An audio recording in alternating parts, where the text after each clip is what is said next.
મારી પ્રેગ્નન્સીમાં મારું વજન 11 કિલો વધ્યું.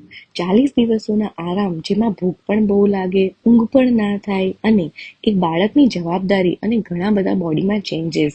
વેટ વધ્યું એટલે કપડાં ફિટ ના થાય, કોન્ફિડન્સ ઓછો થઈ ગયો અને સાચું કહું ને તો બહાર જવાનું પણ મન જ નહોતું થતું. સોસાયટી પણ એવું જ કહે કે પ્રેગ્નન્સી પછી તો શરીર વધે જ ને, અને આવા સમયે કોઈ ડાયટ ના કરાય, નકર દૂધ ઓછું થઈ જાય. આપણા શરીરે એક બાળકને જન્મ આપ્યું છે, એની હીલ પણ થવા જ દેવું પડે. બચ્ચા સાથે ક્લિનિક, કામ, ઉજાગરા, ફીડિંગ સાથે ડાયટ મેનેજ કરવું ખૂબ જ અઘરું લાગતું હતું અને થાક પણ બહુ જ લાગતો હતો. પછી નક્કી કર્યું કે નહીં, મને મારી હેલ્થ અને મારી ફિટનેસ મને પાછી જોઈએ છે. ત્યારે જ શરૂ કર્યું ડાયટ અને પ્રોપર વર્કઆઉટ. 2 મહિનાના ડેડિકેશન સાથે વર્કઆઉટમાં એક પણ રજા પાડ્યા વગર 11 કિલો ઓછું કર્યું.